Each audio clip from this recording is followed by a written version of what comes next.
오늘 함께 읽을 말씀은 예레미야서 29장 24절부터 32절까지의 말씀입니다. 함께 한 목소리로 읽겠습니다. 너는 느헬랄 사람 스마야에게 이같이 말하여 이르라. 만군의 여호와 이스라엘의 하나님께서 이와 같이 말씀하여 이르시되 내가 내 이름으로 예루살렘에 있는 모든 백성과 제사장 마아세야의 아들 스바냐와 모든 제사장에게 글을 보내 이르기를 여호와께서 너를 제사장 여호야다를 대신하여 제사장을 삼아 여호와의 성전 감독자로 세우심은 모든 미친 자와 선지자 노릇을 하는 자들을 목에 씌우는 나무고랑과 목에 씌우는 쇠고랑을 채우게 하심이오늘 이제 내가 어찌하여 너희 중에 선지자 노릇을 하는 아나돗 사람 예레미야를 책망하지 아니하느냐. 그가 바벨론에 있는 우리에게 편지하기를 오래 지내야 하리니 너희는 집을 짓고 살며 밭을 일구고 그 열매를 먹으라 하셨다 하니라. 제사장 스바냐가 스마야의 글을 선지자 예레미야에게 읽어서 들려줄 때에 여호와의 말씀이 예레미야에게 임하여 이르시되 너는 모든 포로에게 전언하여 이르기를 여호와께서 느헬랄 사람 스마야를 두고 이같이 말씀하셨느니라. 내가 그를 보내지 아니하였거늘 스마야가 너희에게 예언하고 너희에게 거짓을 믿게 하였도다. 그러므로 여호와께서 이와 같이 말씀하시니라. 보라, 내가 느헬랄 사람 스마야와 그의 자손을 벌하리니 그가 나 여호와께 패역한 말을 하였기 때문에 이 백성 중에 살아남을 그의 자손이 하나도 없을 것이라. 내가 내 백성에게 행하려 하는 복된 일을 그가 보지 못하리라 하셨느니라. 이것은 여호와의 말씀이니라. 아멘. 사람 사이에 편을 드는 것만큼 어려운 일도 없습니다. 어느 편에 서야 할지도 깊이 생각하고 또 고민하게 하지만 또 누구 편에 서느냐 이것 또한 아주 예민한 문제이기 때문에 그렇습니다. 그런데 우리 그리스도인들은 세상에서 살아가면서 반드시 꼭 서야 할 편이 있습니다. 바로 하나님의 편입니다. 물론 우리가 세상을 바라보면서 하나님과 세상 이렇게 둘로 나누어서 이분법적으로 선과 악 이렇게 생각하는 것이 절대적으로 옳지는 않지만 그러나 성경은 우리에게 하나님과 세상 속에서 하나님을 선택해야 된다고 끊임없이 이야기하고 있습니다. 오늘 예레미야를 통해서 들려주시는 이 말씀 또한 동일한 말씀을 우리에게 들려주십니다. 세상에 많은 소리가 들려질 때에 우리는 어느 소리에 귀를 기울여야 되고 우리는 누구의 편에 서야 되는가? 오늘 그 메시지를 한번 살펴보도록 하겠습니다. 먼저 24절부터 28절까지를 함께 읽겠습니다. 너는 느헬랄 사람 스마야에게 이같이 말하여 이르라. 만군의 여호와 이스라엘의 하나님께서 이와 같이 말씀하여 이르시되 내가 내 이름으로 예루살렘에 있는 모든 백성과 제사장 마아세야의 아들 스바냐와 모든 제사장에게 글을 보내 이르기를 여호와께서 너를 제사장 여호야다를 대신하여 제사장을 삼아 여호와의 성전 감독자로 세우심은 모든 미친 자와 선지자 노릇을 하는 자들을 목에 씌우는 나무고랑과 목에 씌우는 쇠고랑을 채우게 하시미오늘 이제 내가 어찌하여 너희 중에 선지자 노릇을 하는 아나돗 사람 예레미야를 책망하지 아니하느냐. 그가 바벨론에 있는 우리에게 편지하기를 오래 지내야 하리니 너희는 집을 짓고 살며 밭을 일구고 그 열매를 먹으라 하셨다 하니라. 오늘 본문은 바벨론의 포로로 끌려가 있는 스마야라고 하는 사람이 이 바벨론의 포로로 있는 이들에게 보낸 예레미야의 편지를 듣고 흥분해가지고 예루살렘에 있는 스바냐 제사장에게 보낸 글입니다. 이걸 한마디로 줄이면 어떤 얘기입니까? 아니 왜 헛소리하는 예레미야를 가만 내버려 두냐? 경거망동하는 예레미야를 가만 내버려 두냐? 좀 제사장이면 제사장답게 그런 헛소리하는 사람들을 좀 입을 닫게 하십시오. 치리하십시오. 그런 내용의 메시지를 보낸 것 아니겠어요? 왜 그렇게 흥분했을까요? 어쩌면 그들이 가지고 있었던 또는 그들이 기대했던 희망을 짓밟는 메시지였기 때문에 아마 더 이렇게 흥분했을 수도 있습니다. 얼마나 예루살렘으로 돌아가고 싶겠어요. 이렇게 예루살렘으로 돌아가고 싶어하는 그 마음이 그들에게 있었던 것은 지금 자신들이 포로로 끌려온 그 땅은 이방인들이 사는 더러운 땅이었고 자신들이 살았고 그리고 자신들이 앞으로 돌아갈 곳이라고 생각하는 그 땅, 예루살렘은 하나님의 임재가 있는 하나님께서 머무시는 성전이 있는 거룩한 곳이라고 하는 그런 생각이 그들 가운데 있었기 때문이라고 우리는 추정할 수 있습니다. 그러니 빨리 돌아가는 것이 회복이라고 생각하고 빨리 돌아가는 것이 하나님의 은혜라고 생각하던 그들에게 그 자리에 멈추어서 그곳에 잘 정착해서 사십시오. 그곳에서 밭을 일구고 자녀들을 낳고 잘 사십시오. 그게 하나님의 뜻이고 그게 하나님의 은혜입니다 라고 말하는 예레미야의 메시지는 그들의 귀에 들어올 리가 없었을 겁니다. 우리는 하나님과 동행하는 그 어느 곳이나 하늘나라입니다라는 고백을 하면서 살지만 그러나 그들은 어떻게 된 거예요? 하나님의 임재가 있는 그 땅만이 거룩한 곳이라고 생각을 했던 것입니다. 제가 어제 이 말씀을 이렇게 묵상하다가 오늘날의 교회에 대해서 한번 이렇게 고민하게 되었습니다. 오늘날 코로나19로 예배를 드리지 못하니까 교회들이 크게 두 부류로 나뉘어집니다. 하나는 흩어져서 가정에서 드리는 예배를 드릴 수 있도록 하자. 어쩌면 예배의 본질을 잃어버린 한국교회를 향한 아니 전 세계 교회를 향한 하나님의 메시지일 수 있다라고 하면서 흩어지는 교회가 가자 이렇게 또 말씀하시는 분들도 있고 또 한 부류는 이럴 때일수록 우리가 더 모여야 된다. 예배는 함께 모여서 드리는 거고 그 가운데 교제가 있는 그 예배가 진짜 예배이기 때문에 어떨 때에도 우리는 함께 모이기를 힘써야 된다. 그렇게 이야기를 합니다. 그러면서 모이지 않는 교회를 향해서 비난하고 또 흩어지는 교회들은 어떻게 코로나 시대에 좀 방역에 이렇게 좀 동참하자라고 하면서 이렇게 모이는 교회들을 향해서 또 비난의 목소리를 높이기도 합니다. 여러분 그 흩어지는 교회가 옳습니까? 이런 시국에 모이는 교회가 옳습니까? 여러분 그에 대한 분별은 여러분들이 하셔야 돼요. 이미 하나님께서 말씀을 통해 다 알려주셨습니다. 그리고 이런 시국을 허락하신 분이 하나님이시라면 또한 이때를 향한 아버지의 뜻이 분명히 있을 것이기 때문에 그 뜻을 분별하는 것은 여러분들이 하시는 거예요. 그러나 여러분 정말 중요한 것이 모이느냐 모이지 않느냐 또는 함께 모여서 찬양하고 기도하고 예배하는 것이 옳으냐 아니면 가정에서 예배드리는 것이 옳으냐 이게 중요한 게 아니에요. 둘 다 맞아요. 둘 다 옳아요.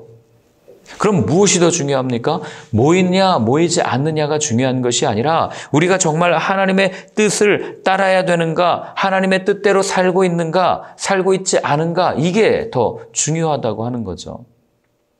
얼마 전 뉴스를 봤는데 이 코로나 블루 때문에 많은 사람들이 우울증을 겪고 심지어 생명을 끊고 이런 일들이 여러분 비일비재하게 우리 주변에 일어납니다.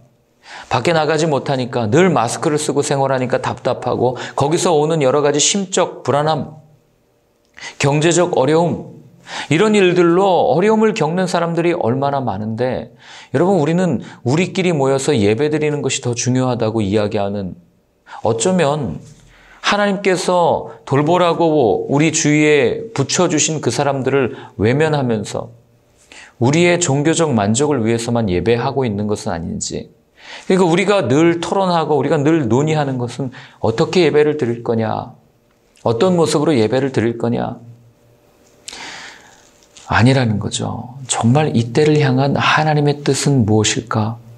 어쩌면 정말 그 교회라는 것을 다 흩어서 눈에 보이는 교회는 다 흩어버리고 보이지 않는 그 교회, 우리 주위에 아파하는 사람들과 함께 아파하고 함께 울 수 있는 그런 교회, 가서 손을 붙잡아주고 그들에게 생명을 나눠주고 함께 같이 기도하는 그런 교회를 원하시기 때문에 이런 일들을 주신 것은 아닌가 조심스럽게 저도 한번 생각을 해보는 겁니다. 모이냐 모이지 않냐를 논의하는 우리의 모습은 어쩌면 이 포로로 끌려가는 것이 하나님의 뜻이다라고 하는 이런 뜻은 젖혀둔 채 자신들의 종교 생활이 너무나도 소중하게 여겼던 그런 거짓 예언자와 다를 바가 없다는 것을 우리는 이 본문에서 살펴볼 수 있어야 합니다.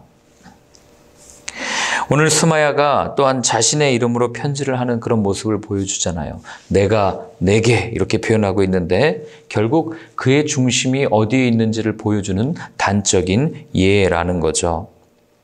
하나님의 이름을 거들먹거리면서 자신의 입술을 가지고 이야기하지만 결국에는 하나님의 메시지와는 동떨어진, 입술로는 하나님의 이름을 외치고 있지만 그의 마음 가운데는 자신들이 바라는 자신의 꿈, 자신의 기대, 자신이 원하는 것들만 가득했던 그의 모습은 오늘날을 살아가는 그리스도인들에게 어떤 질문, 어떤 메시지를 전해주겠습니까? 이런 모습이 훗날 사두개인과 바리새인들에 의해서 그대로 드러나지 않습니까? 자신들의 것을 잃지 않기 위해서 하나님의 뜻을 저버렸던 사람들. 오늘 한번 깊이 생각하는 하루가 되었으면 좋겠습니다. 29절을 한번 같이 읽겠습니다. 제사장 스바냐가 스마야의 글을 선지자 예레미야에게 읽어서 들려줄 때, 저는 이게 짧은 한 절인데 어제 이 말씀을 읽으면서 하나님께서 예레미야를 정말 이렇게 잘 보호하고 계시는구나, 그를 정말 사랑하시는구나, 그를 아끼시는구나 하는 생각들을 지울 수가 없었습니다. 왜냐하면 당시의 주류 제사장 계열은 사독 제사장의 후손들이었어요. 다윗 시대의 사독과 아비아달이 크게 다윗을 도왔던 제사장이었는데 솔로몬 때의 아비아달 제사장이 추방됩니다. 그리고 그가 아나돗에 정착해서 살게 되죠. 그리고 이제 예루살렘의 제사장은 결국 사독 계열, 사독의 후손들이 쭉 주요한 자리들을 맡으면서 계승되게 됩니다. 그러니 주류 제사장들이 볼 때 이 아비아달의 후손이었던 예레미야는 비주류 선지자인 거예요. 비주류 제사장인 거예요. 뭐 그냥 그렇게 서로 친해야 친할 수 없는 그런 관계를 가지고 있었던 사람들이거든요. 그런데 오늘 이 스바냐가 스마야의 글을 예레미야에게 들려줬다는 얘기는 그 편지를 받고 이 스바냐는 그냥 가서 예레미야를 체포하거나 예레미야를 잡거나 예레미야를 추궁할 수 있는 위치에 있는 사람이었어요. 그런데 그렇게 하지 않고 예레미야에게 이 편지의 글을 들려줬다는 것은 어떤 것을 의미하는 거예요? 예레미야가 전해주는 그 메시지에 귀를 기울이고 있었고 예레미야와 어느 정도 친분이 있었다라는 것을 우리한테 알려주는 거죠. 그도 그럴 것이 이게 나중에 어디에서 드러나냐면 이 시드기야 왕이 이제 마지막에 예레미야에게 몇 번 하나님께 기도해 주십시오라고 와서 부탁합니다. 왜 부탁했겠어요? 나라의 멸망을 예언하는 예언자에게 결국 자신을 도와서 나라에서 함께 일을 하고 있던 제사장, 바로 이 스바냐와의 관계 속에서 예레미야가 소개되어지고 또 예레미야와의 그런 친분을 알고 있는 시드기야가 이렇게 물었다는 것을 우리는 추정할 수 있는 거죠. 그러니 황량한 사막과 같은 곳에 하나님께서는 늘 오아시스 같은 것을 준비하고 계신다. 아니 스바냐라고 하는 이 주류 제사장, 그것도 영향력 있는 제사장을 하나님께서 준비하고 계셨을 줄을 누가 알았겠어요. 그러니 예레미야를 하나님께서 보호해 주시고 끝까지 예레미야에게 주어진 그 날까지 예레미야에게 주어진 그 사명들을 잘 감당하게 하기 위해서 하나님께서는 이미 다 모든 것들을 준비하고 계셨다는 것이 오늘 본문에서 드러납니다. 예수님도 그 말씀하시거든요. 요한복음 14장 18절에 보면 내가 고아와 같이 너희를 버려두지 아니하고 너희에게로 올 거다. 이 성령, 이 보혜사를 약속하면서 해주신 말씀인데 이 똑같은 거죠. 우리는 오늘날 혼자 믿음 생활하는 것 같고 홀로 이렇게 견디는 것 같지만 하나님께서는 우리를 홀로 두시지 않으시고 먼저는 그 성령을 우리에게 보내주실 거야. 내가 너희와 함께 할 거야. 내가 너희를 고아와 같이 버려두지 않을 거야. 약속해 주셨고 그리고 또 우리 눈에 보이지 않지만 이미 하나님은 우리의 모든 것들을 다 준비하고 계신 거예요. 누구를 만나고 만날 사람들을 다 준비하고 계시고 정말 그 복음을 전하는 일, 복음대로 사는 그 삶에 어려운 일들을 겪을 때마다 하나님께서는 그것들을 이겨낼 수 있도록 모든 것들을 준비하고 계시는 그 손길이 오늘 본문에서 또 다시 한번 드러나는 겁니다. 30절부터 32절까지를 읽고 마치겠습니다. 여호와의 말씀이 예레미야에게 임하여 이르시되 너는 모든 포로에게 전언하여 이르기를 여호와께서 느헬랄 사람 스마야를 두고 이같이 말씀하셨느니라. 내가 그를 보내지 아니하였거늘 스마야가 너희에게 예언하고 너희에게 거짓을 믿게 하였도다. 그러므로 여호와께서 이와 같이 말씀하시니라. 보라, 내가 느헬랄 사람 스마야와 그의 자손을 벌하리니 그가 나 여호와께 패역한 말을 하였기 때문에 이 백성 중에 살아남을 그의 자손이 하나도 없을 것이라. 내가 내 백성에게 행하려 하는 복된 일을 그가 보지 못하리라 하셨느니라. 이것은 여호와의 말씀이니라. 아멘. 여러분, 오늘 본문에 보면 이걸 딱 줄이면 딱 한마디예요. 내가 그를 보내지 않았다. 하나님께서 스마야를 보내지 않았다. 그러니까 그는 거짓 예언자고, 그렇기 때문에 그와 그의 후손들은 내가 하는, 하나님께서 하는 이 복된 일을 보지 못할 거야. 이 포로에서 다시 회복되어서 하나님을 섬기는 백성으로 세워지는 것을 보지 못할 거야 라고 분명하게 선언하신 겁니다. 제가 어제 이 말씀 보면서요, 마음에 큰 부담감을 느꼈습니다. 여러분, 오늘날 인터넷만 열면, TV만 켜면 얼마나 많은 설교 메시지들이 쏟아집니까? 이렇게 모두가 다 하나님의 뜻을 말한다고 말하는 이 시대에, 저도 마찬가지죠. 이렇게 유튜브를 통해서 메시지를 흘려보내는 이 시대에 과연 하나님께서 보내신 사람이 맞을까? 하나님께서 주시는 마음을 가지고 나누는 이 메시지가 맞을까? 어제 얼마나 고민했는지 몰라요. 나도 혹시 거짓 예언자는 아닐까? 나도 혹시 내 마음대로 이 말씀을 전하는 사람은 아닐까? 그래서 어제 간절하게 기도했습니다. 하나님, 내게 하나님의 마음을 좀 허락해 주십시오. 주님의 마음을 허락해 주십시오. 이 시대를 향한 아버지의 마음을 좀 허락해 주십시오. 하나님, 내가 내 생각과 내 뜻을 전하는 것이 아니라 하나님께서 보여주시는 그 환상, 하나님께서 들려주시는 그 음성, 하나님께서 보내주시는 그 마음들을 내가 전할 수 있는, 가감하지 않고 그대로 전할 수 있는 삶이 될 수 있도록 하나님, 나를 붙잡아 주십시오. 그러니 바울이 그런 고백한 거 아니에요. 내가 지금은 이렇게 복음을 전하는 자로 사용되고 있지만 내가 언제 벌려질까 나는 두렵다. 여러분, 이게 저뿐만 그러겠습니까? 우리 모두의 삶 마찬가지 아니겠어요? 우리는 그리스도인으로 삽니다. 하나님의 말씀을 따라간다고 생각하면서 살아요. 그러나 여러분, 그 말씀이 내 자아에 의해서 왜곡되어져서 해석되는 것은 아닌지 우리가 늘 조심하고 늘 생각해야 될 겁니다. 오늘 메시지는 그것을 우리에게 들려주는 거예요. 여러분, 한번 생각해 보세요. 나중에 주님 앞에 갔는데 주님이 나는 너를 모른다. 너 도대체 뭐하고 다녔니?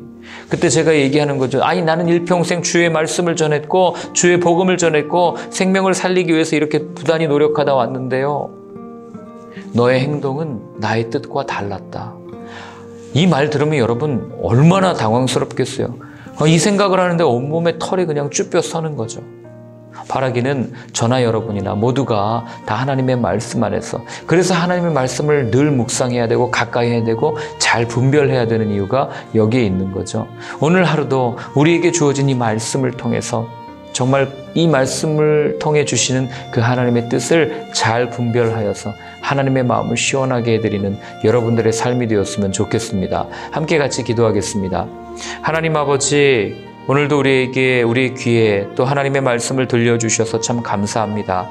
우리에게 들려주신 이 말씀을 우리가 잘 분별해서 정말 이 때를 향하신 아버지의 뜻이 무엇인지를 바라보게 하시고, 그를 우리가 깨달았다면 우리의 삶을 통하여 그것을 실천하며 살아내는, 그래서 하나님 나라를 위하여 아름다운 열매를 맺어가는 저희의 삶이 될 수 있도록 주님 도와주시옵소서. 이제는 우리에게 영원한 생명을 주신 예수 그리스도의 크신 은혜와 하나님 아버지의 사랑과 성령님의 인도하심이 하나님의 말씀을 붙들고 그 말씀대로 살고, 또한 온전히 담대하게 그 말씀을 세상에 전하겠다고 다짐하는 모든 분들 머리 위에 이제로부터 영원까지 늘 함께하여 주옵시기를 간절히 축원하옵나이다. 아멘.